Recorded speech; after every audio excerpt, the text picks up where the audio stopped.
Greetings of the day. నేను మీ Jyothi psychologist from Vijayawada.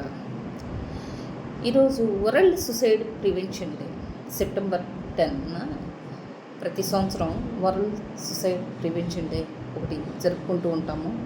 ఈ సంవత్సరం థీమ్ వచ్చేటప్పటికి changing the narrative and suicide. అసలు ఆత్మహత్యలు ఎందుకు చేసుకుంటారు? ఆత్మహత్యలు ఈ రోజుల్లో ఎందుకు అసలు చిన్న పిల్లల దగ్గర నుంచి చనిపోయే పెద్దవాళ్ళ వరకు కూడా ఆత్మహత్య చేసుకోవాలి అన్న ఆలోచన వాళ్ళల్లో బలంగా ఉండిపోతుంది. ఈ రోజుల్లో ప్రతి చిన్న విషయానికి కూడా ఆత్మహత్య చేసుకోవాలి. తల్లిదండ్రులను బ్లాక్మెయిల్ చేయాలి, బ్లేడ్తో కోసుకోవటమో, లేకపోతే పీల్స్ మింగేయడమో, లేకపోతే హ్యాంగింగ్ చేసుకోవటమో, లేకపోతే పెట్రోల్ పోసుకోవడము, లేకపోతే ఏదైనా వాల్ మించి దూకటమో, ఏదైనా బస్సుల కింద దూకటమో ఇలాగ చేస్తున్నారు. అంటే ఇక్కడ ఎందుకు ఆత్మహత్య చేసుకుంటున్నారు? ఇదివరకు మన పెద్దవాళ్ళలో ఎక్కడో ఒకళ్ళో ఇద్దరో ఆత్మహత్య చేసుకునేవాళ్ళు. ఇప్పుడు 100లో దాదాపు ఒక 10% నుంచి 20% వరకు ఆత్మహత్య చేసుకోవాలన్న ఆలోచన వాళ్ళలో బలంగా ఉంటుంది. అంటే ప్రతి చిన్న విషయాన్ని కూడా మనం అడాప్ట్ చేసుకొని అది మన మనసు ఆత్మహత్య దాకా వెళుతుంది. ఎందుకని ఏది మనము నెగిటివ్ని అడాప్ట్ చేసుకోలేకపోతున్నాం. ఈ రోజుల్లో ఏ నెగిటివ్ని కూడా అడాప్ట్ చేసుకోలేకపోతున్నాం. అంటే బాధ, సంతోషంగా ఉన్నప్పుడైతే అనుభవిస్తున్నారు, కానీ చిన్న బాధ వచ్చినా తట్టుకోలేకపోతున్నారు. ఎందుకని అంత సెన్సిటివ్గా ఎందుకు తయారయ్యాం మనం? అంటే మన తల్లిదండ్రుల పెంపకమా, లేకపోతే ఈ సొసైటీలో మనం అంటే ఈ సొసైటీ ప్రవర్తించే తీరుని బట్ట, లేకపోతే మన ఫుడ్ హ్యాబిట్సా? ఎందుకని ఇలాగ మనం మెంటల్గా చాలా వరకు వీక్ అయిపోయాము?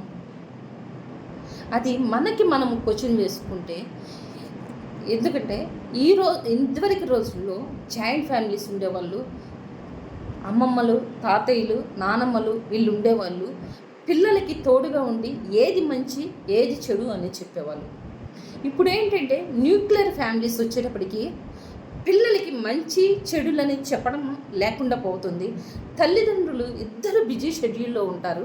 బిజీ షెడ్యూల్లో ఉండడం వలన తల్లిదండ్రులు ఇద్దరు పిల్లలకి ఇది మంచి ఇది చెడు అని చెప్పడం అనేది కుదరట్లేదు తల్లిదండ్రులకి. ఎందుకంటే పిల్లల్ని ఎంతసేపు వాళ్ళు మంచి అంటే రిచ్ లైఫ్ ఇచ్చామా, మంచి ఎడ్యుకేషన్ ఇచ్చామా అనుకుంటున్నారు, కానీ మంచి అంటే బుద్ధి, మంచి జ్ఞానము, లేకపోతే వాళ్ళకి మనసు అది సెన్సిటివ్ మైండ్ నుంచి వెళ్ళి వాళ్ళు ప్రతిదీ అడాప్ట్ చేసుకుని నెగిటివ్ని కూడా ఒక ఫాస్ట్ స్మైల్తో బయటకు వద్దాము, ఆ బాధని వాళ్ళని అడాప్ట్ చేసుకుందామనే ఒక ఇదైతే తల్లిదండ్రులు కలిగించట్లేదు. ఎందుకో తెలియదు. ప్రతి ఒక్కరి ఈ రోజుల్లో 5 సంవత్సరాల పిల్లలు మనల్ని బెదిరిస్తూ ఉంటారు.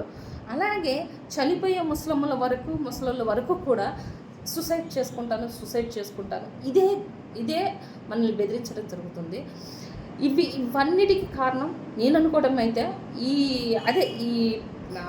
మనలో లోన్లీనెస్ అనేది బాగా పెరిగిపోయి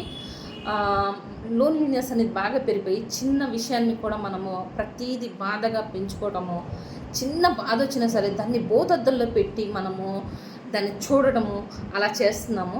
అది అసలు పెద్ద విషయాన్ని ఇదివరకు రోజుల్లో నలుగురు కూర్చొని మాట్లాడుకొని ఆ పెద్ద బాధను కూడా సాల్వ్ చేసుకొని వాళ్ళు ఎలా ఇచ్చేసుకొని పెద్దవాళ్ళు కూడా సాల్వ్ చేసుకొని ఆ ప్రాబ్లమ్ని క్లియర్ చేసుకునేవాళ్ళు.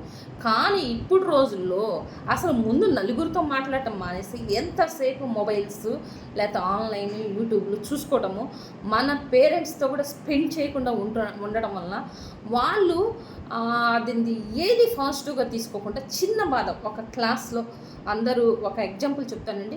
ఒక క్లాస్లో ఒక పాపని లేపి నిన్న చెప్పిన లెసన్లో నుంచి మళ్ళీ ఏమైనా లెసన్ వాళ్ళు అడగడం జరిగితే ఆ పాప దానికి ఫీల్ అయిపోయి నన్ను మిస్ ఈరోజు అడిగారు, దానికి నేను రేపు ఫీల్ అయిపోయానని తను సూసైడ్ చేసుకోవడం, ఇలాంటి ఎన్నో చిన్న చిన్న విషయాలు. మీ ఇంట్లో మదర్ తిట్టారనో, లేదా ఫాదర్ తిట్టారనో, లేకపోతే మనం జాబ్ చేసే చాట ఎవరో తిట్టారనో, ఎందుకు మనకి జీవితం అనేది చాలా విలువైనది. అలాంటి విలువైన జీవితాన్ని మనము అనవసరంగా వితిన్ సెకండ్స్లో ఏమీ ఆలోచన లేకుండా మనం జీవితాన్ని నాశనం చేసుకున్నాం. నాకు తెలిసి జీవితం ఒక్కసారే మనకి దేవుడిచ్చిన వరము.